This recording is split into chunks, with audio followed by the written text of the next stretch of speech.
I was doing EDU LMS, trying to be diligent. And it happened to be Daniel and Revelation.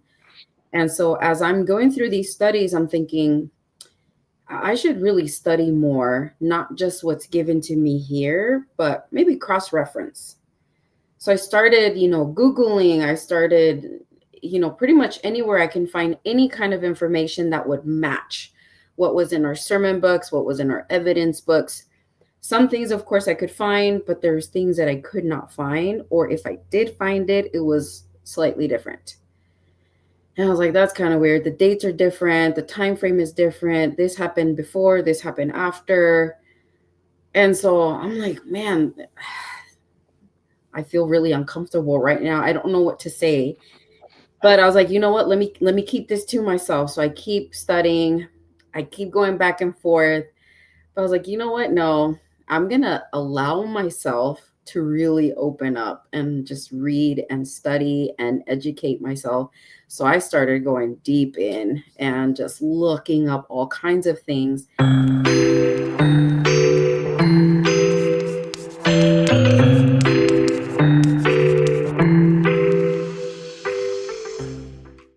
Hello, everyone, and welcome back to Find the Alternative. I'm your host, Adam, 10-year former member of the Salt Lake City World Mission Society Church of God. And as promised, and upon many of your demands, we have Diana back for a part 2. For those of you that have not watched her part 1, please go watch that. She gives a phenomenal interview. We talk about a bunch of stuff there, the NDAs, the letters to mother, the saint cards. So if you haven't watched that, I'll probably put a link or a card or whatever they call it right here, or on Diana's screen. I don't know where it's going to pop up somewhere.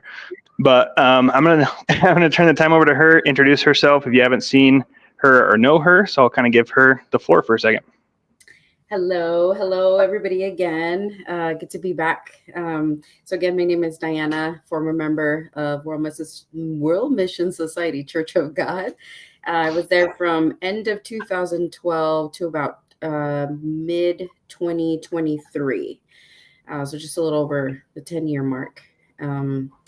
Was in different Zions or different churches, different cities, different states that we got kind of transferred to. But now I am back to California, which is my original hometown. During my time there, I was married, not married anymore. Ex-husband still in. My daughter and myself officially out, have nothing to do with the church anymore. And I can say we are much happier than when we were inside. Right. Yeah.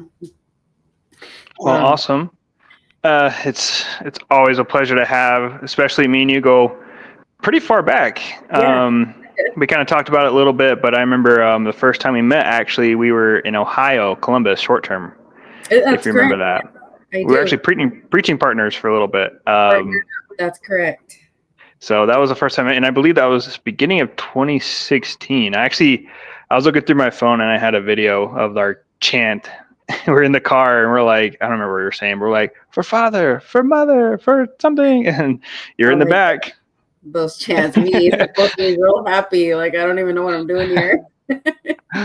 Oh, good times. I mean, there's still good times, right? I mean, of course, the whole being in a cult's not exactly good, but we still had good times. But yeah, so we'll kind of pick up a little bit from, the last interview. Like I said, I asked you some questions. We kind of went over some specific topics, but I think it'd be good this time around to talk a little bit about your story. So maybe, because obviously you've been in for quite some time. So walk me through rather how you came in. And obviously those who know you, they know, kind of how you were in the church in Salt Lake City and maybe Point Loma or the other places. So walk me through how you first got baptized. And then I kind of want to ask you questions. And I want you to talk a little bit about what made you start seeing things, like what made you start opening your eyes to what was going on and eventually leaving the church. Okay. So I was first preached to by my ex-husband. He would come. So he was in the military at the time. And at the time we were not living together only because he did go out due to military reasons. So when he would come down visit to my mom's house in Riverside. That's when he was still new himself, but still trying to preach to me, kind of like, this is what I'm doing, this is what I'm learning, things like that. And at first, I wanted nothing to do with church, with God, with anything religious. And my mom at the time was Jehovah's Witness, so she was the one who actually would, I don't want to say fight, but would go back and forth with him more. And I stood off to the side, but I would still listen. And finally, when he was set in San Diego, that's when we moved back to San Diego, my daughter and myself. And then that's when he started preaching a lot more. Obviously, he had been studying throughout the time, learning more, being able to, give, I guess, like a Bible study. That's when he started preaching to me a lot more. I actually went to church in San Diego Santee, and that's when I did my first official like Bible studies. And so this is occurring in 2012. I can't per se pinpoint what month it was, but then officially I was baptized. It was August or September, and I want to say it was beginning of September. Mm-hmm. And then from that time, just here and there was attending a few services, maybe just like first service and eventually second service until I was fully going. And I will say, I didn't know about Mother. I just knew about Christ on Sanghong. And that's pretty much it. I was very iffy about it, this is kind of weird. Something feels off. I don't know. But the Bible studies were great because they make them seem so, the person obviously giving you the Bible study is very knowledgeable. So, they're throwing verses at you. And I was pretty knowledgeable with the Bible, so I wasn't too lost. So I kind of knew how to rebuttal a little bit, but obviously not like them. And so I just felt like everything I threw out there, they had, a verse for it or a comment for it or some kind of logical explanation for, and they got me. So, finally I was baptized. Actually, my daughter was baptized first, and only because I didn't want her to be baptized in the Catholic Church. And so her dad's side of the family is Catholic. They wanted to baptize her, and I was like, there's no way. And I was like, well, this must be better than the Catholic Church at the time. And then I remember the pastor during that time was like, oh, like, you're letting your daughter be baptized? And he said, oh, you'll be here soon. And I was like, oh, no, not me, but like I said, they got me. But yeah, and then there was quite a few. I remember there being quite a few members already. I don't want to say there was a whole, now that I think back, there wasn't a whole lot of really faithful members. And so the ones who showed potential, somebody grabbed you under their wing and was basically like, let's go through all these sermons. Let's start learning all these sermons. Here's all the sermon books. Learn these as quick as you can. Okay, you learn them. Now start preaching. Okay, you learn those. Now father sermons. Now start reading these books and read them as many times as you can. And so you really had no time to think of anything. You were just kept so busy, extremely busy. And we weren't just there for the Sabbath day. We were there constantly. Obviously, you're there for Sabbath day and third day, plus you're there for preaching. And I want to say I wasn't working at the time, so I was showing up for preaching in the morning, preaching in the afternoon. And so, go home, pick up my daughter, come back to Zion, eat at Zion. My life was literally Zion. Everything I was doing involved Zion.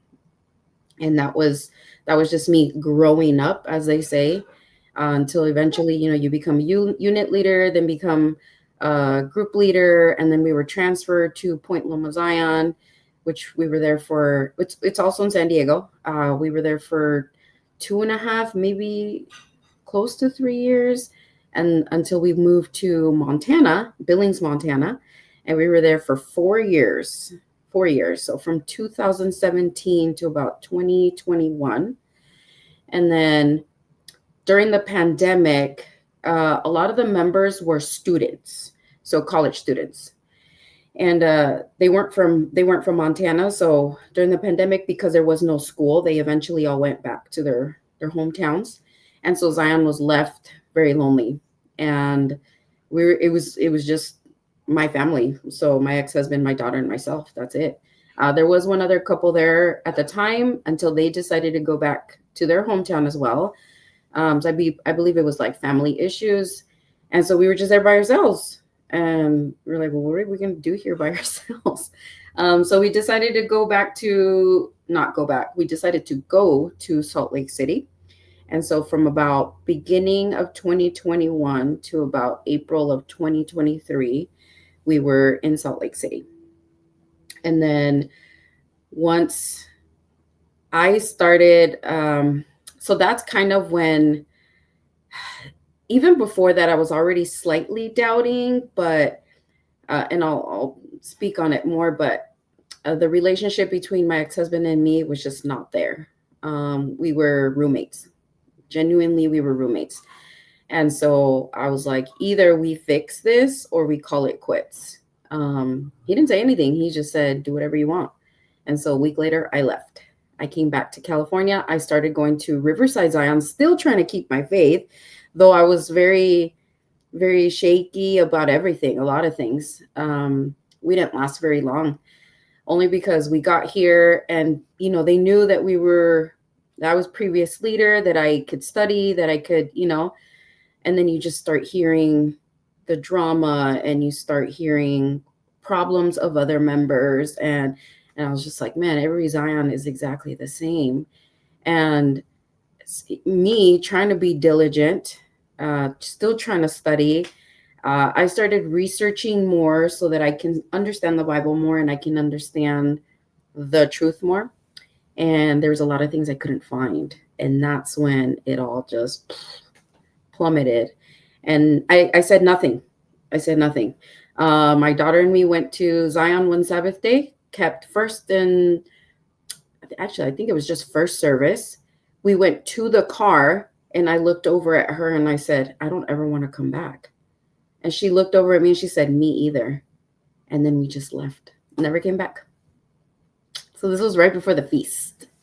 So one thing I wanted to speak about, so you mentioned that you didn't want her getting baptized in the Catholic Church. Was that before or after Daniel's prophecy that you heard of that? So that was before. I'll tell you why I didn't want her baptized in the Catholic Church, because growing up I was Jehovah's Witness. I wasn't baptized, but so they do that prophecy as well. So the prophecy of the prostitute, and so they know that prophecy as well. So it's that's why I knew the Catholic Church was not good. Well, it's not good, so I shouldn't do quote unquote. And that's part of the reason why I didn't want my daughter to be baptized Catholic. Mm-hmm. Okay, so that makes more sense. And then obviously when you hear Daniel's prophecy, you're like, absolutely not. Yeah. Especially like the WMSCOG version. Obviously, they're very heavy with that one. Especially, it's like that's the one that a lot of people are like, oh, it's history, it's this, it's that, and then how can you go back and how can you do anything after that? Yeah. Like because it basically separates the WMSCOG from every church basically that's ever existed. So it creates a big like, oh, there's no way we could go and do that. Right.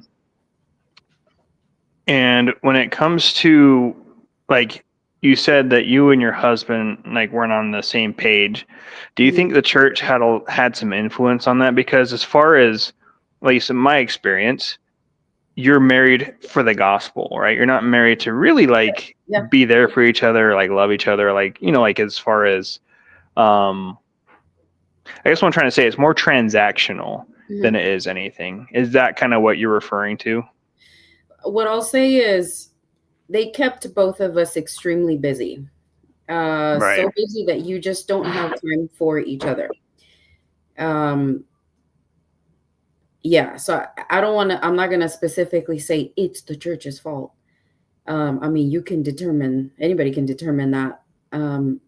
It was constantly like, well, this event, now that event, and do this and do that and go here and go there. And so we never saw each other. I mean, we were always in Zion. I saw him in Zion at church passing by, or he saw me passing by, but that's pretty much it.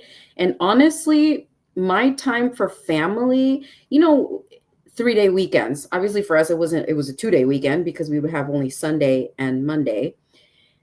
But at least I will say in church, they would give us some Sundays when it was that 3-day weekends. And so I would be like, hey, let's go do something as a family. And to him was like, no, we're not. We're not allowed.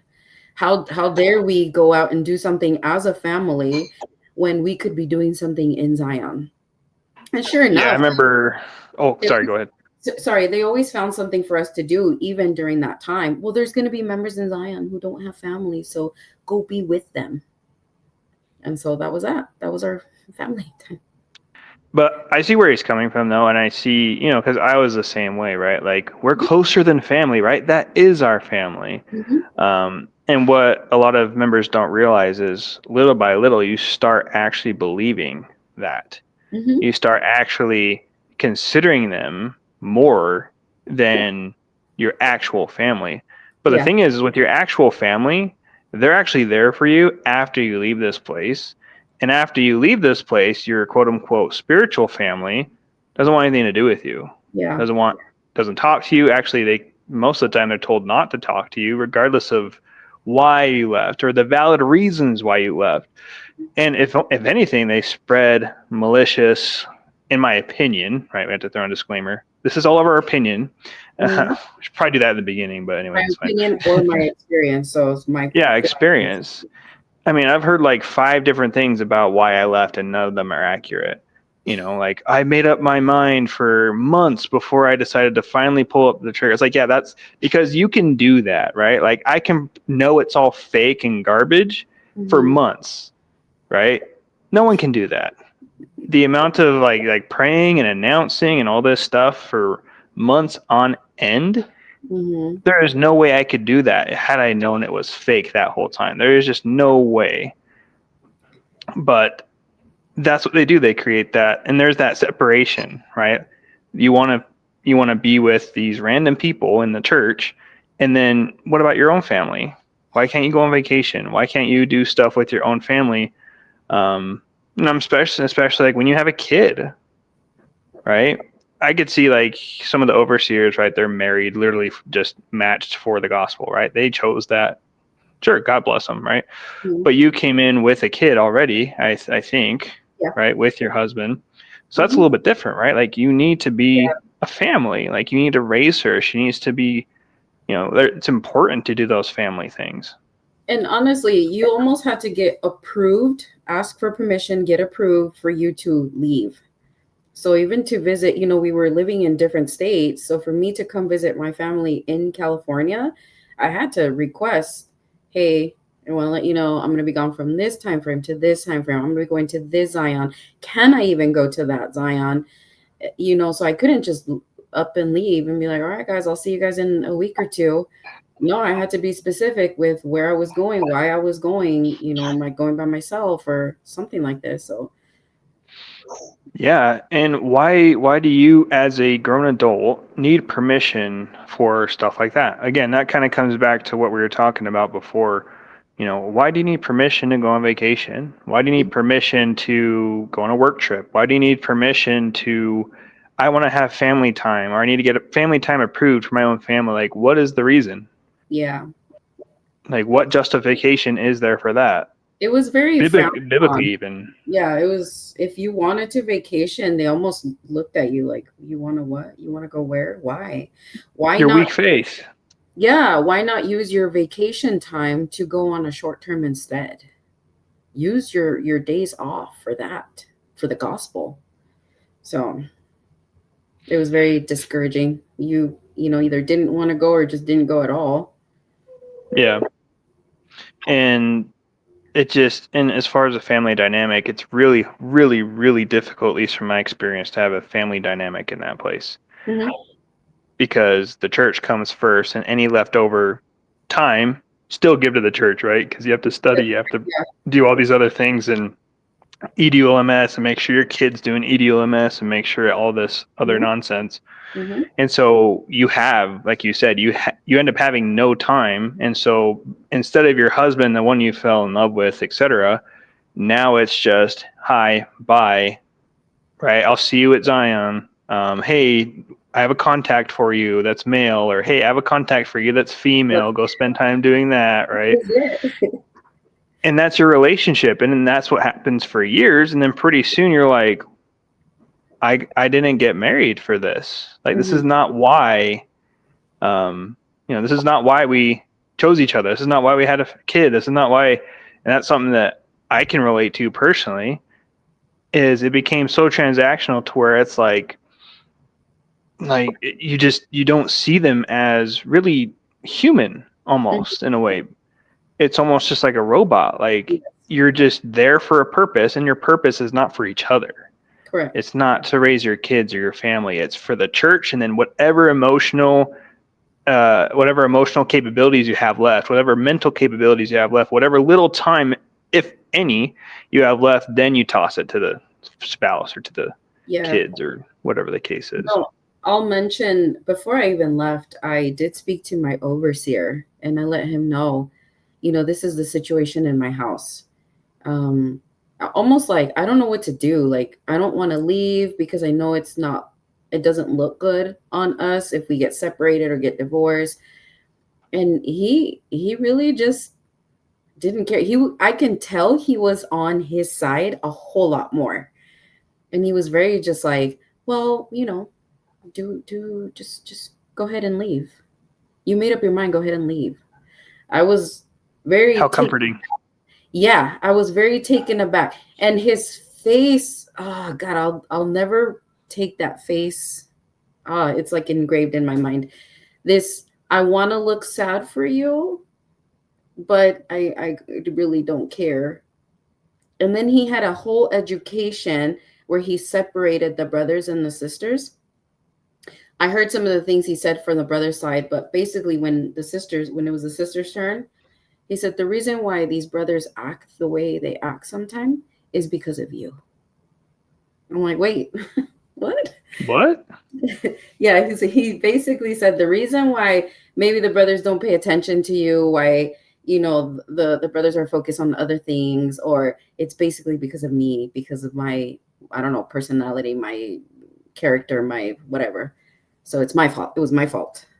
All right, that's right, because you're the one making them preach all the time and spending time at Yeah, the church all the time and doing other things besides being with you. That's right, you're the problem. yeah. The victim shaming. Yep. I remember I was so furious just hearing him say that. And he's like, you have to be submissive and it's your fault. I was like, oh, I shut down. I was like, oh, I am no longer listening. My brain has turned off. Yeah. Yeah. And I mean, I get they try to create that perfect family dynamic, but it's not one size fits all. You know what I mean? Like they try to create this whole like, oh, the men, you just need to listen to them all the time, regardless of anything. It's like, yeah, but I'm kind of stupid sometimes. Hmm. Like there's a lot of times where I'm like, I'm gonna do this or something, and then my wife, making sure she's not around, my wife comes in and is like, did you think that through? You might want to think it through before you do that. And I'm like, oh Yes. yeah, I did. I don't want to do it anymore. Yeah. Because it's not like I get it. They try to do this. Everyone has their role, which I get, right? Like Hmm. I'm the protector, provider, and she's the mom. She keeps the kids in check, and me in check. That she's the glue. Like I get all that, and that's all beautiful. But once you start turning the spouses on each other, saying it's your fault, like how does that help the family dynamic? How No. does that help your marriage if it's like, hey, you just submit to him no matter what, even if it's messed up or whatever the case is? Like that is almost like a breeding ground, in my opinion, for abuse. Hmm. When I was a house church leader, that was pretty much told to us constantly. So the wives, the leaders of different house churches, When we would get together for Zoom calls, we were told constantly, like, just submit to them, just listen to them, don't give your opinion. You're not there to give opinions. It's not your rules, it's not your say. Don't ever go against what he says. Even if you know what is supposed to happen, just nope, just let him lead, let him do his thing, let him think the way he wants to think.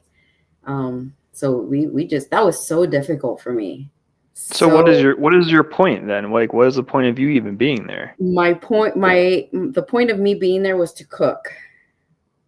It was to, so very very old school. You cook, you clean, you take care of the members as if they were your children. So, when they arrive, make them feel welcome. Would you like some food?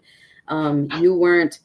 It's so funny because when I was first starting off, I was raised to be learn all these subjects, but then once we became house church leaders, it was like it didn't matter because you weren't really doing any Bible studies. If and maybe if they needed you randomly, or because you were the only one available, then you would do, Bible study. But otherwise, that's it. Or the accounting at the end of the day.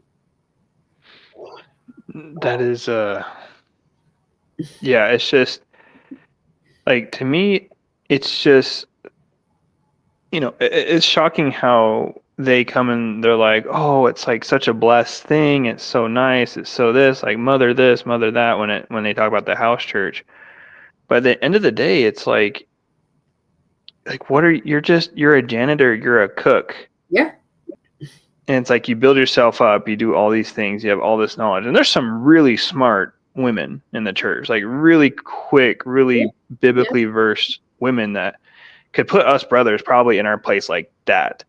I knew some of them were house church wives, and I'm like, she should be the one doing the sermon, because he's like struggling to find the verse, and he's like tripping, and he can't get the transitions right. But I know the wives are just like losing their mind because they know it front hand, Yes. backhand. They know in and Yes. out, backwards.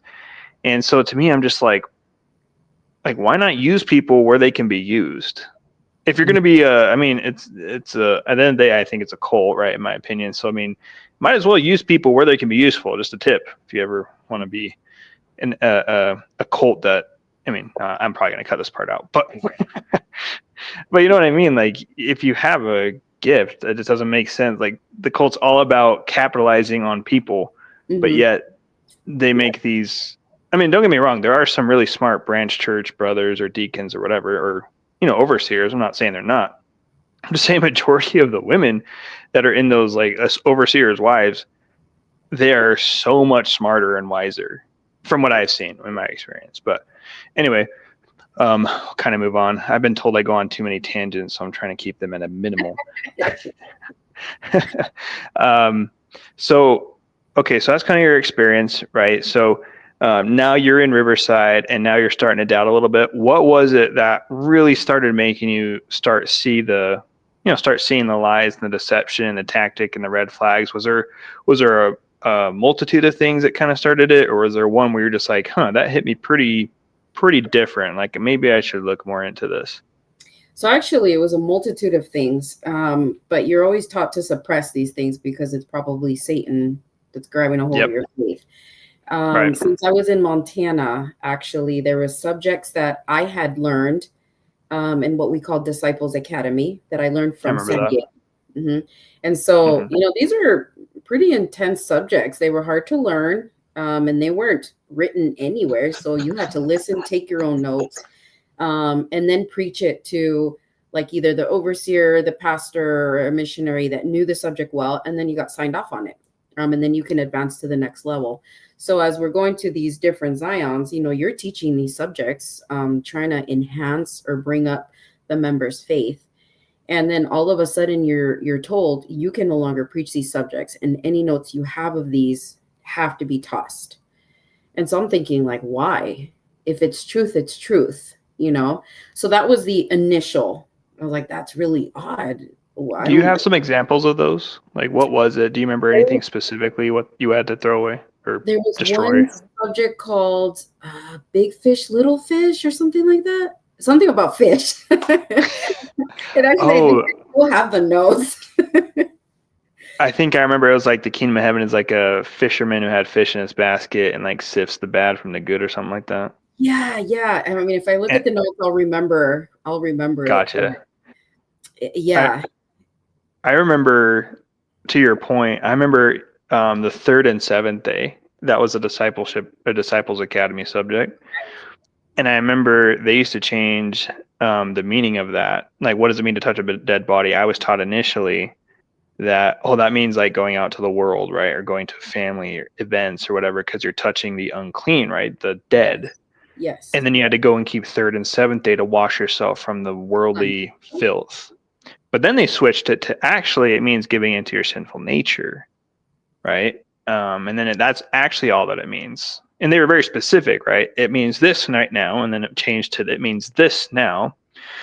And then I remember recently they were like, well, actually, it can mean both, right? It can kind of mean both in whatever. So I was like, okay, I didn't think too much of it. I'm like, okay, that's kind of weird how it was only this and then only this, because I remember specifically they said that, and then now it's just like actually it's both if you want. Mm-hmm. And then I also remember in Revelation 12, I remember the overseer, he used to say that this is woman is the Holy Spirit, Mm-hmm. right? That's how I was taught that this Revelation 12, this woman with the 12 stars or whatever, this was the Holy Spirit. And I remember it was taught like that for years. And then I remember around the pandemic, we had an education on what the real meaning is of the woman in Revelation 12, and all of a sudden it's mother. Yes. And they tried tying it into like, well, mother technically is the source of the Holy Spirit. So, because I remember the first time I heard that the Holy Spirit, like God, the Holy Spirit, not just like, anyway, because I remember like I was thinking, and I even asked the overseer at the time, I was like, well, doesn't that kind of defeat our argument? Because Genesis 1, right, we're like, well, spiritually, right, God makes man and male and female in his image. So there's a spiritual male, a spiritual female. Like that's how we do it. Mm-hmm. But I'm like, but this spiritual woman is the Holy Spirit, which is male. Like, doesn't that defeat our whole argument? But I guess that was brought up by not me, but somebody else. And eventually they changed it to, oh, now Revelation 12 is about mother. And then it changed from it's all about mother to actually it's half about mother, half about the church that's living. And it's kind of about mother, but live through the church, like some weird explanation. So, Yeah. I mean, there's plenty of examples like that, I'm sure. Yeah. Yeah. One other one, I, I can't recall where I heard this from, but I was told that in Korea, the members didn't have to stay in between services. But here we're taught that it's mandatory. Like you have to be here. So it's to keep the whole Sabbath day holy. Yeah. And I was like, wow. So I remember getting in trouble for leaving in between service. But Oh, then yeah. they don't have to do it. That doesn't make any sense. And then I remember asking, like, well, where does third worship come from for the Sabbath day? And that one was my response, or their response, sorry, was because Father said so. I was like, well, where does it say in the Bible? Because it literally says that if anyone tries to change it or say anything different about the Bible, then they're obviously don't listen to them. But now he's saying we have to keep third service on the Sabbath day. I'm like, oh, just show me even if you show me one verse, I'm good. I'll believe it. Right. And there was nothing. And so Yeah. that was like the starting point of me like wavering, feeling uneasy about a lot of things. And just every time I heard because Father said so, because Mother said so, oh man, it like did It's like, something. where did they say that? Yeah, it was doing something to my little wounded heart. And I just thought why does that feel so uncomfortable? But again, you just don't say anything because they're God. They're God. You're questioning God. Yeah, correct. And then officially when I got here to Riverside in 2023, I was doing EDU LMS, trying to be diligent. And it happened to be Daniel and Revelation. And so as I'm going through these studies, I'm thinking I should really study more, not just what's given to me here, but maybe cross-reference. So I started, Googling, I started pretty much anywhere I can find any kind of information that would match what was in our sermon books, what was in our evidence books. Some things, of course, I could find, but there's things that I could not find, or if I did find it, it was slightly different. And I was like, that's kind of weird. The dates are different. The time frame is different. This happened before, this happened after. And so I'm like, man, I feel really uncomfortable right now. I don't know what to say. But I was like, you know what? Let me keep this to myself. So I keep studying. I keep going back and forth. But I was like, you know what? No, I'm going to allow myself to really open up and just read and study and educate myself. So I started going deep in and just looking up all kinds of things. And sure enough, there was a lot of things that, that we in our evidence book had that didn't match the outside evidence, the real evidence. And I was like, wow, what am I in? What have I been studying this whole time? Which reminds me how you can't get the evidence book anymore. No, you cannot. I wonder why.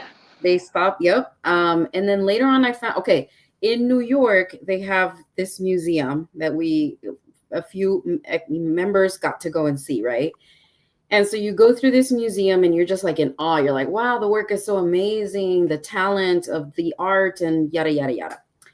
Then the one sister that had given us the tour that had helped with all the dates and the time frames and the creation of this amazing timeline, I find out that she's no longer in Zion. And she confessed that a lot of the stuff that she put up, she just cut from or I shouldn't even say from the Church of God evidence book, because there's no proof of it. There's no actual evidence.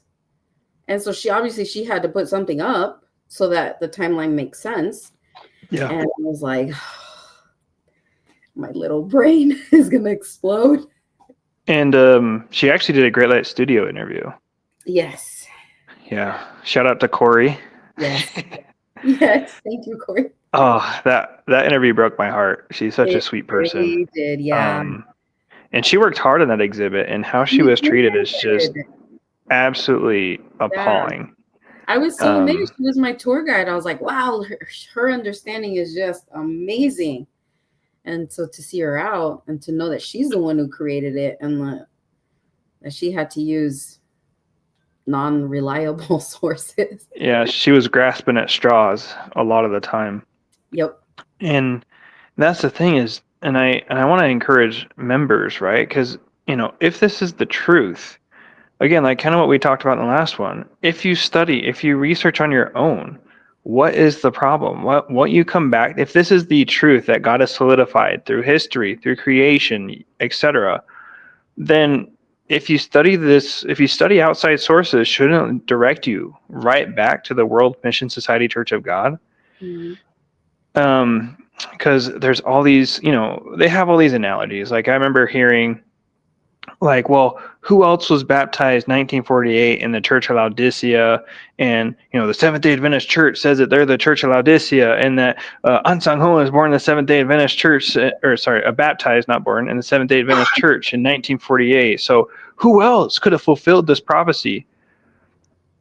Okay, so a cult called the Seventh-day Adventist Church says they're the Church of Laodicea, mm-hmm. right? This guy who got baptized in the church, 1948, proclaims himself Second Coming Christ, starts another cult, but you're expecting me to believe that, okay, that's somehow Jesus? Like, just because the Seventh-day Adventist Church calls themselves the Church of Laodicea does not mean that they are the Church of Laodicea. Correct. Just like the World Mission Society Church of God calls themselves Christian, just because they say that does not mean they're Christian. Like, anybody can say anything about whatever organization, like, I'm the Church of Sardis. What are you going to do? What are you going to say? Right? Like, and their whole thing is like, okay, so because a cult said they're this and another cult says they're this, so therefore they're truth. Like, what? Like, that makes no sense. Like, oh, it just blows my mind. Anyway, sorry. I mean, honestly, anybody can say anything about anything. I mean, my name's Diana. Does that make me Wonder Woman? Do you have the lasso of truth? I do. No, I don't. I would love to borrow it if you have one. It's the reason why I got out. No. Exactly. Maybe there's some truth to that then. But yeah, just like all their dates, like because you're kind of talking about dates, and just when you look at the kingdoms, and for anyone who's interested, I go into Daniel and Revelation and stuff. But even the kingdoms that they say were kingdoms at the time, they actually didn't exist till later. Some of the kingdoms that they said were kingdoms were actually destroyed prior. And the thing is they say, oh well, Rome, right? Rome was completely destroyed by the Germanic tribes. No, it wasn't. There was Eastern Rome for another almost 1,000 years. Correct. And then even still, there's Rome still today. So Rome never left, Yeah. right? That is And the correct. fact that Vicarious Filii Dei does not equal 666. It actually equals 660, right? Like all these different things that we took for fact and truth and didn't even bother using a brain cell to just double check the work would have saved us a lifetime of heartache. Yeah, I will say, because they drill these subjects into you and to learn them well. And, even if it's not true, when you're preaching them or giving a Bible study, you're so convincing that the person listening to you is like, oh, well, I've never heard this before. And two, you're so good at preaching this that I'm convinced, Yeah. and that's just how you fall into it. Yeah. I mean, if somebody's just powerfully delivering a sermon and they have that charisma and they have that, public speaking ability, yeah, of course you're going to be like, wow, man, because you think, oh, this smart person would never be deceived by a cult, right? This smart person, if there was something wrong, this smart person teaching me right now would have seen it, clearly would have seen it. Yeah. But a lot of times, guys, in cults, there are very smart people. They're just because you're smart, it does not mean you're not susceptible to manipulation. Unfortunately, that's not a thing. I mean, there's rocket scientists in the Church of God. There's celebrities in Scientology. There's celebrities and other smart people in Mormonism. Like smart people transcend a cult. Like they go into cults. That's just how it is. And so like we need to get rid of that stigma that, oh, smart people means they can't get into cult. No. Mhm. And what hurts people getting out is they see, this was probably something that I was thinking too. Like for instance, our overseer, he was extremely smart, extremely gifted, extremely well at speaking.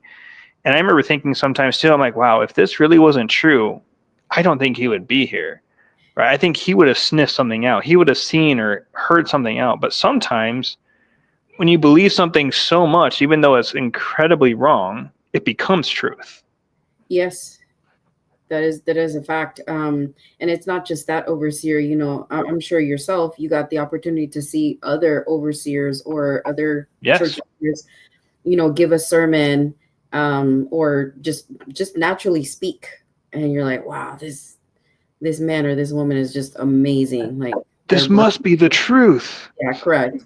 They would never be deceived. And if they're that smart, I don't feel like I'm that smart, but they're here, so I should definitely be here. Exactly. Mm-hmm. So what other things, when you were researching, what other things caught your mind, caught your attention to where so obviously you're compiling a case, right, for you to leave this organization. So what other things were driving factors in this process? Biblically, like things that I saw biblically, or just in general? In general, I mean, biblically too, and also in general, just a compilation, if you will, of what, because obviously there's many different things, right? There's the red flags, there's the biblical inaccuracies, and those kind of things, and contradictions, all that kind of stuff.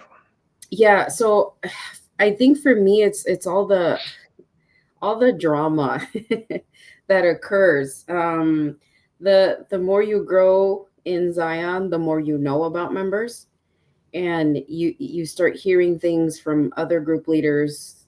I'm dealing with this member because they did this. I'm dealing with this member because they did that. And you hear some crazy stories, things that you're just like, wow, this should not be happening in or out of Zion. um, uh, members sleeping with members, members partying, members, going out to drink, members listening to worldly music, members hanging out with each other. That was probably the least of it. And I know I did that for a fact.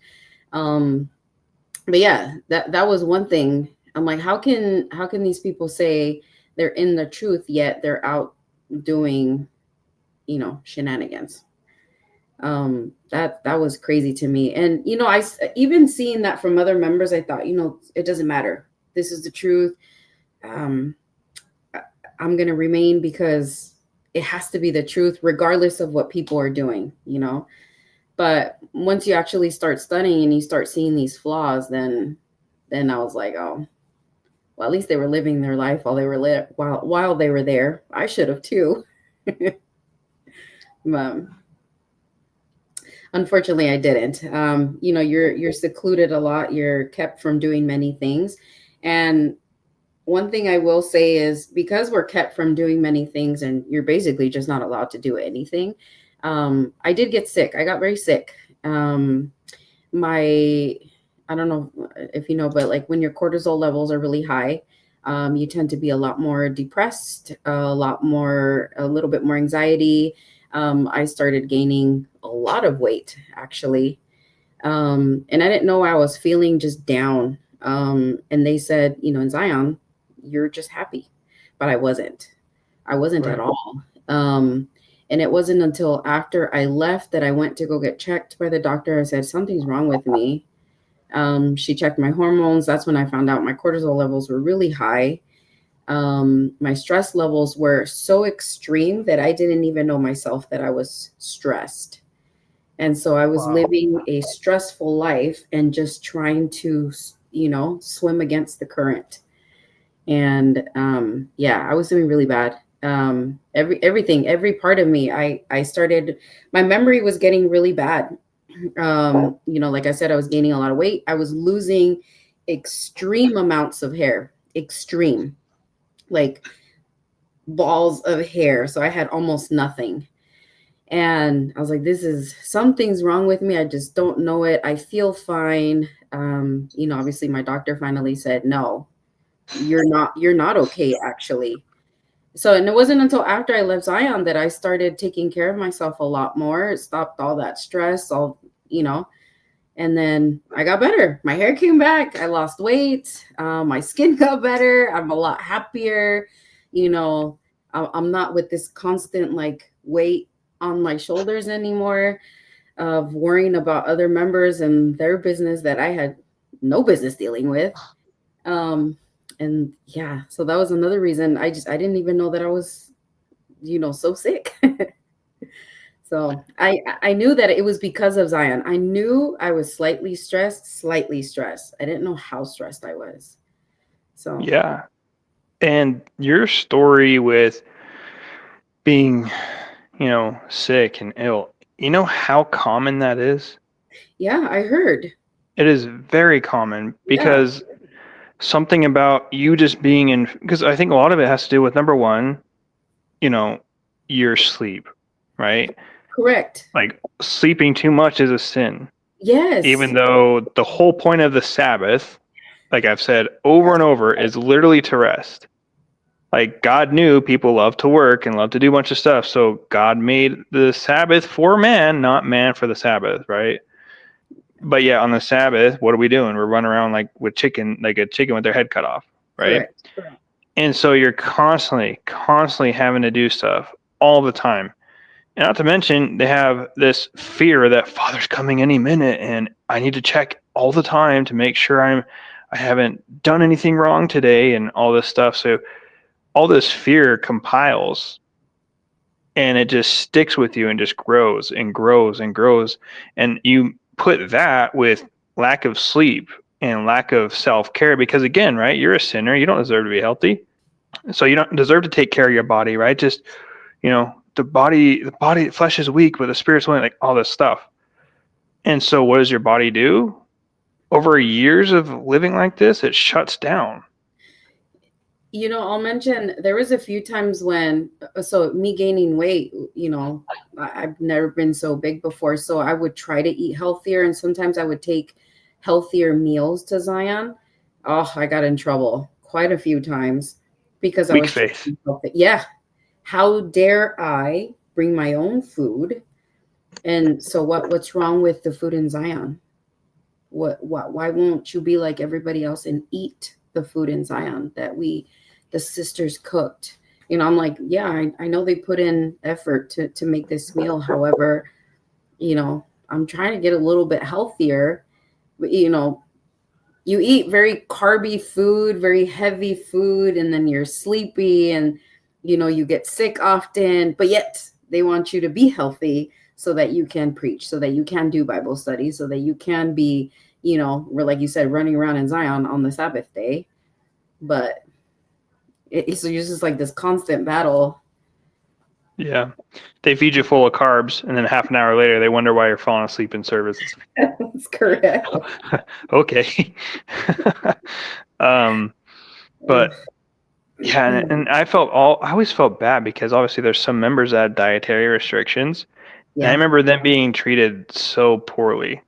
Like, as far as, in my opinion, they were treated poorly because they had to bring extra food and they would like eat it in the Bible study rooms or something like that, Yes. um, and they would just feel, they were just looked down upon. Like, oh, Mhm. why can't you eat? Like your weak faith. Like, it's like, okay, I'm sorry, I have an allergy. What do you want me to do about it? Like, Yeah. like, um, and I remember especially like with when you're a mom and you have to breastfeed the kids. I remember my wife had to like lay down in a Bible study room on the hard floor and lock the door and just like lay down with my newborn baby. And I'm just out there doing whatever I do on the Sabbath. And she's just in there with the crying baby, just losing her mind. Like, I look back on all those times where these members have to go through so much. I'm just like, oh, it creates a fire that, Mhm. anyway. But so once you started seeing these things, you came out. How was the process coming out? Did you tell anybody, or did you just kind of disappear, or what kind of happened there? No, so once I started to realize and basically see that it's not the truth, um, yeah, I started telling my daughter a little bit, like, I found this, I found that.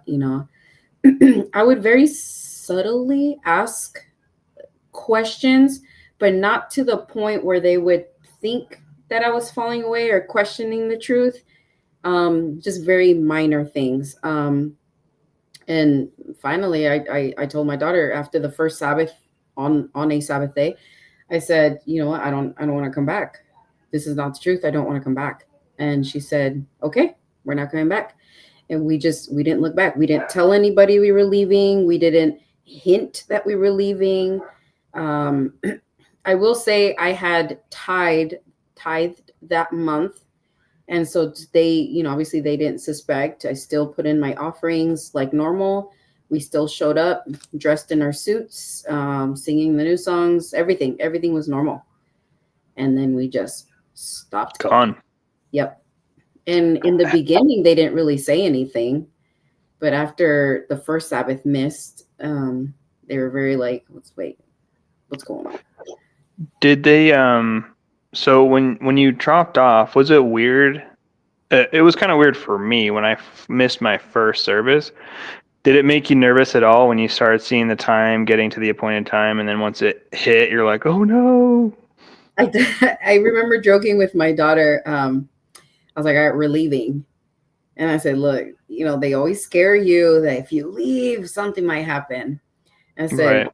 if lightning strikes right now or something crazy happens, we are driving right back to Zion. And she's like, okay, deal. Nothing happened. Um, because of course nothing was going to happen.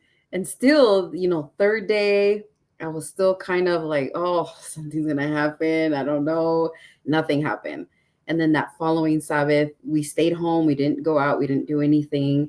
Still a little bit scared that something might happen. Nothing happened. And finally, after that second Sabbath miss, we were like, nothing's gonna happen. What were we so scared of? But it was this fear that was placed on us that, you know, if you miss, oh my, and it wasn't just something could potentially happen. I remember group leaders that would tell you stories. I don't know if these stories were real or not, or if they were just to scare you. Like, don't ever miss a Sabbath day because this could happen to you. And let me tell you a story. I was in the, you know, I didn't miss service, but in between services, I left and this happened to me. And so you're just like, oh my God, I can't ever miss. If I miss, something's definitely going to happen to me. I remember there was one brother. I think he ran home he's in Salt Lake. I remember he ran home in between service to grab something for, I think, his wife. Got in a T-bone accident. And I remember him telling that story, right? Like, hey, I left Zion after in between service, and sure enough, because we forgot something, like God punished us, right? And it's just, or you were just not paying attention because you're stressed about the Sabbath. Right. That could be another. It could be another. And you're so paranoid, you know. It could be that, or it could be God is striking you or whatever. But it's that, and if nothing physically happens, right? If it's physical, cool, right? They can use that. But if nothing does physically happen, they're like, well, spiritually something's happening. Yes. Spiritually, your eyes are closing. You forgot Father, Mother. You forgot the Passover. You forgot the Sabbath. You forgot all these things. It's like, no, he didn't. Yeah. Look at my video. Look at my videos. I remember everything actually better than I probably did when I was in there. So, you know, we don't forget that. We just know it's hogwash. That's the difference, right? Yeah. So no one actually forgets. In fact, when my wife first started like leaving and missing services, kid you not, they were like studying King David with her. They were like fig tree. It's like, but that's what they're taught, right? As soon as you start doubting or you have faith, God makes you forget. You don't remember fig tree. You don't remember King David. You don't remember all these different things. Like, no, we remember. We just know it's garbage. We just know it's garbage and it's not biblical. And I have a whole channel that you, the viewer, you can watch, and probably take you about a week to watch everything back to back to back. But still, but it's that fear that they instill in you, right? It is, and I remember them saying, like, what if Father comes, right? And you're outside Zion. You're outside Zion. Zion is the ark, right? The ark that Noah built. It's the reality of the ark. And if you're not in Zion and Father comes, that's why they're always like, you must always be at Zion because Father could come any minute. And if he comes to Zion, you're outside. You know, not good. Not good. No. That's correct. Yeah. And it is that fear, right? You feel that fear is real. Yeah. It's you know, some people who haven't been in the church, they're probably just like, what are they talking about? Like, how could you be that scared of not missing it? Like, you don't know unless you're in there. It is absolutely terrifying. It is, yeah. It's just, you have to be in it to actually understand it. That fear is very real. Yeah. It's silly to us now. Like, we look at it now and think, oh my God, what was I thinking? But then, you just, that fear you had.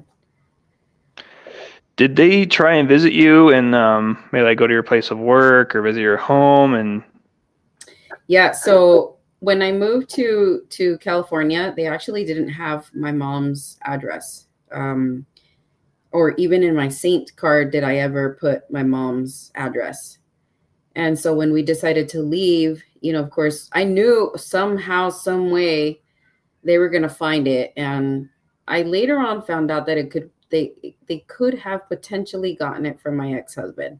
I don't know if that's a fact, but I'm like, I don't know how else they would have gotten it. Allegedly. I'm like, how else would they have gotten my address, my mom's address? There's no way. I hadn't lived here in centuries. And so, yeah. Anyways, yeah, they did. They came knocking. Obviously, I didn't open. They came knocking again. My mom responded. There's still sisters who will message me occasionally, you know, God bless you, like, we miss you. I don't ever respond. There's some sisters in Salt Lake that, yes, I will respond to them. I won't speak anything about Zion, but I will speak to them about whatever, anything other than Zion, only because, you know, I was so close to them. Right. And You don't want to then hurt them or anything like that. that's correct. Or if there's ever a chance for them to get out, I would love to be like their outlet. You know, they want to speak to Right. me. If they have any questions, I want there to be that connection still. And then the overseer in Riverside, he did message me through, I believe it was through WhatsApp, I believe it was through GroupMe, and then via text message. And of course, he tried calling and sending me various messages about why I should come back, and then, you know, God's coming and the destruction, and don't Got be. to throw that in there. He sure did. And when he sent that to me, I was so angry. I wanted to message him back. I was like, you know what? I'm not going to give into it. And then the overseer from Salt Lake City, that was not in Salt Lake City anymore, who's now in, I don't even know what state he's in, he attempted to call me as well. I did not answer. And so I think they just knew I wasn't going to come back. Yeah.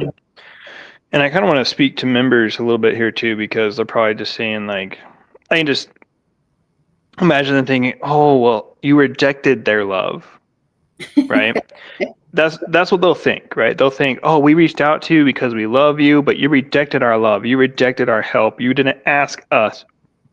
Excuse me. You didn't ask us. You didn't seek the truth. You sought other means, right? You went other places. You should have brought, you know, your questions to us. And Yeah. so, what would you say? Because I get it, right? I feel like members genuinely do care about you. They care about, you know, people that left, and they would probably take it like that. I could imagine a scenario where they come to visit you or try to call you, and then you block them. I mean, they could possibly pass that off as like, oh, she doesn't love me, she hates me, something like that. What would you say to them to correct those false understandings? Here's the thing. I'm not rejecting them or their call or their visit because I don't love them, because I absolutely do. These are people who you spent a lot of time with, and so you grow to love these people. You know, Right. especially like I mentioned, my ex overseer in Salt Lake City. You know, there was much love for him. You know, he educated us constantly. It seemed like he cared, so we cared back. But I knew that if I spoke to them, it was just going to be a rebuttal. It was just going to be like this, no, let me show you a few verses to kind of draw me back in. But I'm like, there is nothing that they could say anymore that would bring me back. And I just didn't want to have that conversation anymore. I saw what I saw. That how can you change? I mean, you just can't change proof. You can't change evidence. It's evidence for a reason. Yeah. And I mean, unless they had some crazy magical explanation as to why, you know, some dates don't match, or some things that we were teaching wasn't true, but which I knew they were not going to have. I just didn't want to have that conversation anymore. I have a magical explanation to clear everything up. Father and mother said so. Oh my gosh, I'm going right back. You missed an opportunity. Yeah. I mean, unless they could biblically show me father was going to say this or is saying this, or mother specifically said this through the Bible, it would have been really hard. Yeah, the whole father said, this is something I say, and I don't mean any disrespect to anybody, but it's really easy to speak for a deceased person. Mm-hmm. Oh, father said, right? Yeah. This one obscure thing years ago that's not written down anywhere. Sure. Yeah. In fact, I remember just before I left, it was either New Jerusalem Day or one of those holidays, or Parents' Day. I don't remember. It was one of them. But I remember there was, you know, how they do like plays, skits. And I remember there was one where they were claiming An Sang Hong foretold about the cell phone. They're like, teacher said that we're going to be holding tiny TVs and preaching with little tiny TVs that we can Oh, handhold. I And they were remember carrying that. like a TV, and they're like, there's no way. And I'm like, this is the first I've heard of that, and I've been here 10 years. you would think like that would be an awesome proof to prove that he's God. Like, hey, guess what, Yeah. guys? Here's what he wrote about Mhm. the mini TV cell phone thingamajig, and now look, obviously doesn't exist. There was not a shred of proof, and everyone's just like, there's like fragrances about this new finding that he prophesied about cell phones and stuff like that. It's like, where does it end, guys? Where does it end? And it's a lot. It's not just about the truth either. Even besides the truth, there's a lot of father said, mother said. Yeah. You know? And it goes It's like, into I'm pretty sure nobody ever has said that actually in the history of forever. correct. It's just, it's insane. Yeah. And they don't ever show you any proof. So was there like a memo sent out? Was there an email sent out where mother said this, where father said this? And then you just believe because one, she's speaking in Korean, or they were speaking in Korean, and so you just have no idea what they said. It's like, sure, it's right here. Can't you read? No, I can't. Correct. I can't actually. Yeah. It's just, and we kind of make light of this, right? But when we're in there, we're like, I mean, we were there, right? We're just like, I'm in. I don't know what that says, but I'm in. And there's just so many things. Members who are watching, I mean, the whole like until the seventh thunders, like there's a child coming after me and she will, right? They put in the word her or she, like a female gender, but I've talked to people and that child is genderless. It's not a he or a she, it's a child. It's completely, yeah. And so, and there's just a bunch of different things too. I remember because I grew up Mormon, right? And the whole Mormon religion was based off of Joseph Smith going to a grove, to a mountain to pray. And then he received a vision from God. Jesus appeared to him and was like, you're going to restore my church. All the other churches are Babylon false. Literally, this is it. And then I remember studying with WMSCOG and I remember explaining my Mormon background and they would laugh. They'd be like, that's so silly. Like, how could you believe something like that? And I was like, I don't know, because they're crazy, right? Whatever. And then I remember years later, they show us on like Father's Ascension Day or something like that, or Coming Day or whatever holiday it is. I can't even remember at this point. Sure enough, what happened to Unsung Hong was praying in the mountains. And what? Jesus came and was like, the light shone upon me and everyone else was dark. And I was the one that was chosen by Jesus to fulfill the mission of restoring the I'm like, are you kidding me? Yeah, or that he Moonies, same thing. Appeared after his time frame was done. He was like he left. Yeah. Where did he go? Yeah, it's just, it blows my mind. It's because I guarantee you, had I been told that right at the beginning, oh, actually, well, we believe something similar, right? There was a guy, he went to a Korean mountain and prayed, and Jesus appeared to him and said, hey, this is my restored truth. All the other churches are false. I'd have been like, so you're Mormon, Yeah. right? Like the one person that's chosen out of everybody to start this church and has supreme authority given by God himself. All the other churches are Babylon. Like, it's the same shtick. And the Moonies, same thing. Shinchinji, same thing. Seventh-day Adventist, same thing, except she got hit with a rock, which she's probably just crazy. But still, she saw visions too. That's a real story. She was 19 and got hit with a rock and then started seeing visions. That's a real thing. That is fact. And just all these different cults, they're all started the same way, receiving a vision from God that they're the only truth, that like the truth restoration is placed on this one person's shoulders, and all the other churches are false, and their mission is to give this lost truth to the world. It's the same thing, repackaged, rebranded, but it's the same stuff. Yeah, and they keep doing it because it works. Oh, of course it works. Absolutely. Yeah. And now you have, obviously, you have the WMSCOG, but then you also have the NCPCOG, and then you also have the Church of God Jesus Witnesses, which, by the way, WMSCOG members, that's the original church that An Sang Hong started. Actually, he didn't start that church. It was started by somebody else, and then he took the reins a few years later. So riddle me that, how Christ doesn't start his own church, but takes over a little bit later. And anyway, but now Daniel Park is in Texas and he's in somewhere in Colorado, at least from what I'm hearing from random people. And they're siphoning off WMSCOG members left and right. And so, I mean, the cult has broken into a fourth. I mean, how much more evidence do you need that this is not the true church? I mean, seriously, how much more evidence do you need?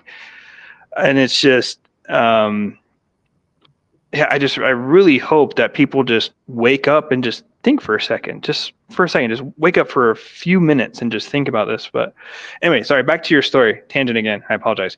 Back to your story. So you're gone. You're living your life. Yeah. And they were trying to visit you and stuff. But again, it's not because you hated them, but because you knew what the tactics were because you did the same thing. That's correct. Yep. So you knew exactly what was happening. It wasn't because they, wanted to hang out with you or be with you. It's because they have a quota. They have numbers, right? And especially if a leader leaves, that doesn't look good. As tithing member, obviously, red flag. And so naturally they have to, and I'm not saying they're just doing it out of that, but we did the role. We knew exactly what it was. Like when somebody left, the last thing we wanted to do was visit them. Me personally, that's what I thought. So kind of walk me through now, you're out of Zion, you and your daughter. It's pretty lonely. Yes, it is. Right? Yeah. So how did you, because obviously, you kind of have all those depression's a thing, right? Like in anger and sadness and resentment and all these things. So walk me through your life after leaving the church and how you dealt with those emotions and those hard times, because it's hard times. Like leaving this church is not an easy thing to do where you're just like, boom, okay, I'm fine, I'm just going to move on with my life. Like it takes a long time. Yeah, you're correct. Actually, I felt like I had no friends, and a lot of my family, because I had shunned them away, it was very difficult to reconnect with them because they were kind of like, well, what's going on? You're just going to go, you're just going to leave for the Sabbath day again. And friends, the same. I mean, I do have my two best friends that I've had from an eternity. And so I'm very thankful for them. But aside from them two as friends, I had no other friends, no other acquaintances, no other anybody other than my just immediate family. And so you're out, and during the Sabbath day, obviously the weekend when everybody's doing something, you don't know what to do because you're like, I don't know where to go. I don't know who to be with. I don't know who to hang out with. Who do I talk to? Nothing. You have absolutely nobody because you literally shunned the whole world. And so you're coming into this new world and you just don't know what to do. So luckily, my daughter and me she's older now. And so it was easier to go out with her and just basically start doing things. So we started, going to the gym a lot. We're gym enthusiasts, so we're always there. Nice. I've always been into, so I have a background in MMA, which I've done for a really long time. Borderline. So don't mess with Diana is what I'm getting from you. Diana. So I'm the least of your problems, WMSCOG. Do not mess with Diana. And so I just started doing that again. I went right back to it.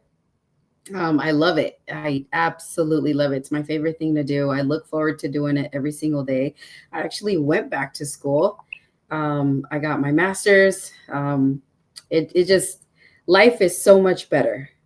We go to concerts now, just random things, just everything that we couldn't do, random hikes, random concerts, random shows, new places to eat. We've met new people, we've made new friends, and everything is just, everybody tells us that we look happier, and I feel so bad for my daughter because she had to grow up basically incarcerated in the kids' room. But now she's really living life. She's thriving. She's also in college now, just doing so good, just doing so good.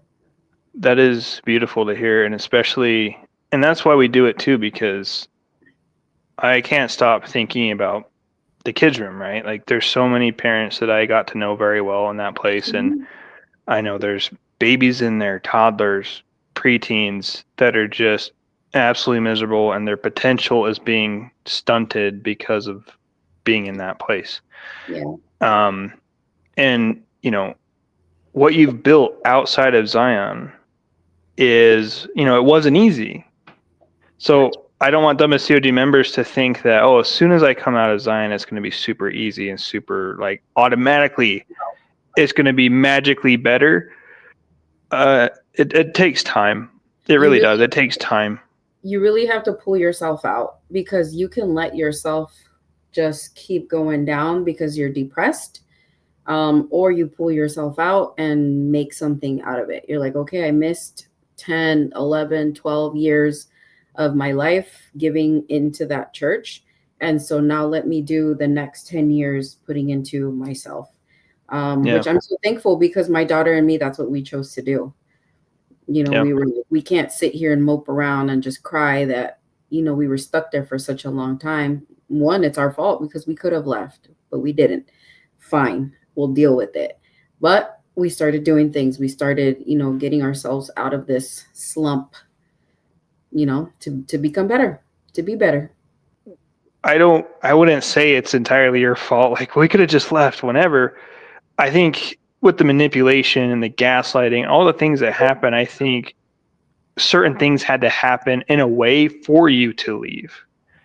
Because, I mean, we know the slander, right? And we know all the countermeasures, and we know all these different things that have kept us in for so long, right? They're very good at retention, silencing critics, don't look online, or don't talk to outside people, don't talk to ex-members, don't even talk to members and other Zions to hear what they're going through. Like, they have a bunch of measures in place. So it's not entirely our fault that we didn't leave earlier, because had we known what this was from the beginning, had they been transparent, obviously we would have been in for like a month maybe.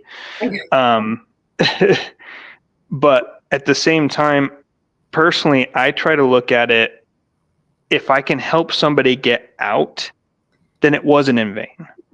That's how I look at it. Yeah, you're absolutely right. After I left, I wanted nothing to know about the church, like not even the members, nothing. I was so upset. So it really took me maybe, gosh, I want to say a little over a year to finally kind of speak about it, and that, I was in a cult. My whole family was in a cult, and this is my story, this is what happened to me. But in the beginning, I said nothing. Like, I was almost like embarrassed to say that I was there, and that I have nothing now. I have nothing to show for these past 11 years. But Yeah. now I don't care to say it now. Yeah, and that's something that I do have like I always say, I do kind of have a soft spot for the overseers to an extent, because imagine being 20, 25, 30 years in this place, an arranged marriage with a Korean, which, again, I'm not saying your marriage doesn't work or something. I'm not trying to personally attack or anything. I'm just saying, if you leave the church, everything, the last 30 years of your life, I mean, you'll be what, 50, 60, you'll be old, right? You'll be too late to start anything over. If this is not correct, if this is not true, you'll be too late to start over anything. Yeah. And so that's kind of why I feel a little bad for some of the overseers, because they're in that position where they've been in for decades at this point, and if they continue, they're going to leave one day and not have anything and be too late to start over. So I also think that's a silver lining, that me and you were young enough to see the light, and now we're still in our youth and we're still able to do things. So I give thanks to God for that. Correct. But yeah, use a WMSCOG member. Be expected to, when you leave, if you're on the verge of leaving, it will be hard. It's probably gonna be one of the hardest things you ever do, but I can guarantee you the grass is actually greener in this case, because, Yeah. just imagine, you're looking through this tunnel, right? And there's this tiny little light at the end of the tunnel, but it's still a really dark tunnel. It's going to be dark for a second. It's going to be dark for a minute. It's not a small tunnel. It's pretty, it's pretty long. As soon as you leave, people are going to start talking bad about you. They're going to start spreading rumors about you, calling you Satan, demon possessed, you're Demas, you're your dog returning to its vomit, etc. Whatever ad hominems they want to say, right? It's a personal attack. And then they'll try and use fear, right? World War III is around the corner. Father's footsteps, right?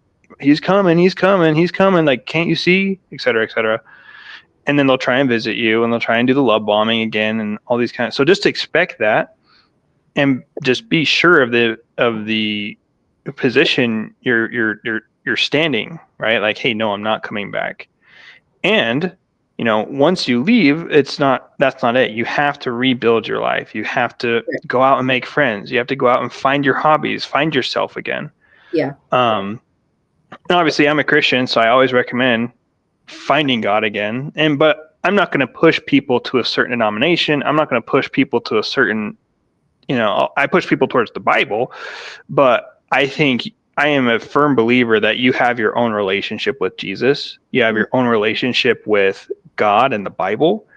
Denomination is just preference, right? What church you go to is just preference. But I always recommend study the scriptures because, number one, I get it that a lot of people, that is like nails on a chalkboard at this point, which I totally understand. Because that's the thing, like that's the book that got you into this place, right? Yeah. I don't think Christianity as a whole or the Bible itself is to blame. I think people who are misusing the Bible for evil purposes and financial gain and power and control, whatever the case is, I think those are the people. You need to separate the people from the Bible, if that makes sense. Like my wife always says, don't throw out the baby with the bathwater, right? You got to keep the good stuff, right? You got to keep the good stuff. So I kind of want to ask you, where are you at when it comes to like, are you atheist? Are you agnostic? Are you kind of just like, I haven't thought about it? Where are you kind of at with that process? Because I feel like that's an important topic to discuss because a lot of members, they're terrified of, okay, well, what do I believe in now? Is there hope to believe in something after this? So I'm just kind of curious where you're at with like your with spirituality, religion, etc. I'll say I haven't gone back to any church after this situation. I'll say I grew up being Jehovah's Witness, and then I also left that because I knew there was something wrong with them. And then dealing with this church, I said, after this one, I will never go back to another church again. Do I believe in God? I do. I do believe in God, but do I have to go to a church? I've met great people who don't go to church, and I've met really crappy people who go to church. So I don't necessarily feel like I need to go to a church as long as, like you mentioned, have a relationship with God. I will say I pray. I will say I will hold on to my own faith, what I think is my faith, my belief. But I don't go to church, and I don't think I ever will. I've been asked before if I wanted to attend, this or that church, and I just kindly, politely Decline. Because But again, I let everyone express themselves however they want to. If they want to speak about religion, I'll have a conversation with you. I don't argue when I feel like the conversation is argumentative. Then I just, very much step back and just let the person speak whatever they want to speak. Yeah. And I'll just kind of say this too, like church in Greek is ecclesia, which means the gathering of God's people, right? So for someone to say, oh, you have to go to church to be saved, kind of like how we were taught, it's like, but that's not the meaning of the word. The word ecclesia or church is the gathering of God's people. So I have to go to the gathering of God's people to be saved, like, but we're all saying like, it doesn't make any sense. So, so my school of thought is Jesus saves, church is nice. Like that's really how the Bible even describes it too. Like Jesus saves, church is nice. Doesn't mean that people, I mean, obviously like there's some bad apples and whatnot, but yeah, I mean, realistically from what I've studied and for the last year, obviously you can tell I've been studying and just really diving into everything because I'm an analytical person. If I make a decision, I have to be like 1,000% sure that I made the right decision. Yeah. And that's something that I found is if you, and that's the beauty of Christianity, right? Like if you look at other religions, at least to my understanding, it's almost like kind of we talked about that last time where it's like you do as much as you can and then we'll kind of see where the chips fall. And, especially that's how WMSCOG works. You do as much as you can and then we'll see if you're 144. We'll see. We'll check it out. Yeah. We'll worry about that when the time comes. Right. But that's actually, like, Christianity, in my opinion, is far superior than that, because Jesus comes, he does what we can't, which is be perfect, keeps the law perfectly, is a perfect, holy, righteous person. Something that, obviously we can never do, right? We're sinners, we mess up, we're not perfect. But through believing in him, he grants us this way to him, to where we can clothe ourselves with his righteousness, and we're justified freely by faith. And that's how the Bible describes salvation. Yeah. But going to church, the Bible never says, hey, you need to go to church to be saved, especially the World Mission Society Church of God. So that's why I always say, Jesus saves, believe in Jesus, but church is nice. Yeah. But again, like, it's not for everybody either. You definitely don't need to go to a church to be saved, especially, like, considering everything we've been through. I honestly don't expect or blame anybody who doesn't want to go to a church. But I will say this to members who are watching. I would say, just read the Bible. Have your own relationship with God. If there is a God who created the heavens and the earth and created you, he will let you know if he's there. He will let you know if he exists. And that's something that the WMSCOG take away, in my opinion, from everybody, is that personal tie. Because they say, without the church, the building, these people, you don't have God, right? Yeah. So it's a big thing to get kicked out of their church, because it means you don't have zero access to God. That's not the God of the Bible. God allows individuals access to him by his terms, which are not determined by some cult or some church here, right? Like, if God exists, he is bigger than that. He is bigger than a church. He will reveal himself to you. He will come to you, because only he can change you. Only he can guide you. Only he can comfort, etc. So that'd just be my recommendation to members who are going to leave, is look through your Bible, because I found that just as the Bible, in a way, was kind of the thing that got me into this organization, Yeah. I also found, looking back on it, it was also the thing that got me out of it. Yeah. And it's also been the thing that helped me deconstruct and to help me really get over what happened to me, and really find solace in realizing that there is hope after this life, and there is hope in Jesus. And the WMSCOG is dead wrong in every aspect, and it makes a mockery of Christianity. And frankly, that's why I'm on this mission, to really bring people to know this, because I feel like the cult capitalizes on, where are you going to go? What are you going to do after this? What's Right. your alternative? Yeah. What's all your, like, that's why I made you've heard that before. What's your alternative? Yeah. So that's why I named the channel affectionately Finding the Alternative. Yeah. But anyway, sorry, another rant. That's probably like my sixth one already. I'm gonna have to edit so much on this. That's okay. But I know. So maybe for like the next few minutes, or is there anything else you want to talk about that we haven't covered yet? Not specifically. Okay. So maybe for like the next couple of minutes, I'm just gonna let you take the floor. If you want to speak to anybody, whether it be in Salt Lake or Riverside or just anyone in general.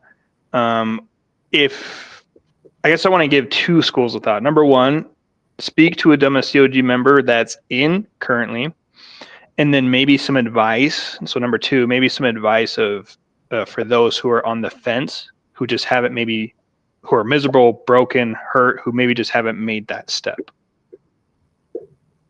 Oh man, there's a lot. There's a lot. Members that I wish I could physically speak to them and kind of shake them and just be like, "Wake up!" Right. With love, of course. With lots of love, yes, with lots of love. But I know, I mean, I didn't have anybody come up to me and tell me, "Hey, you should really pay attention to this." I don't know, by God's grace, I started researching on my own, which I do encourage everybody to do. If that's the way they're going to get out, then I do encourage them to start. If they have even the smallest doubt, the tiniest, like a mustard seed, please do your research.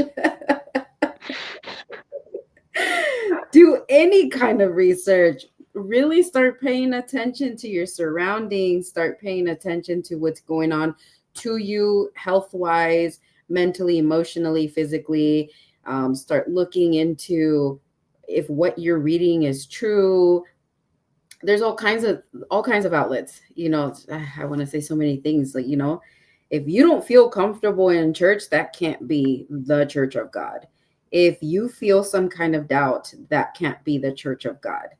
And just, you know if you feel like you need to speak to someone, I'm here. I have the same number. I haven't changed my number. So if you want to text me, you want to call me, you have any kind of question, I'm here to talk to you. I am more than willing to speak my mind. And As she's displayed. as I'm doing now. Yeah. And that's pretty much it. Every member that I encountered, regardless of where we were living, great people, just absolutely great people. 100%. We all have our downfalls. We all probably did stuff that we weren't supposed to do, say things that we weren't supposed to do, whatever. We're human. It happens. It doesn't mean you're going to hell, as they make it seem. You are absolutely human. There's no need for you to feel, down in the gutter about one minor incident or thing. Just please research. I cannot emphasize enough. Please research. Don't just be blinded and just look forward. Look around. Look around. Yeah. And I'd also add to your point, if you do research and you come to them with information, don't just let them give you dumb answers. Yes. Don't just let them gaslight you. Yeah. If you correct. come with actual facts, actual research, don't let them emotionally blackmail you. Don't let them give you dumb answers and just work around answers, lazy answers. Because this is your life. This Yeah. is your future. So at what cost are you going to keep going? Right? Literally, at what cost? Yeah. Yeah. Well, Sad, but we hope that they realize soon and are able to also get out soon. absolutely. Well, Diana, it was a pleasure as always. Thank you so much for coming on the channel. Maybe I'll have you co-host with me one of Yeah, these times. absolutely. I know Cassandra wants to do part 2, so if you'd like, you're more than welcome to hop on and co-host with me, so people don't have to keep hearing my voice. Yeah, I'm more than willing to join. But yeah, thank you so much for hopping on, and thank you, the viewer, for watching. Even though, if you're a current member, you probably don't like us very much, but just know that we're doing this out of love. We're doing this out of consideration for you. And if you have any questions, feel free to reach out to me. And then obviously, if needed, you can reach out to Diana. But yeah, thank you so much for watching, everyone, and God bless. All right, end recording.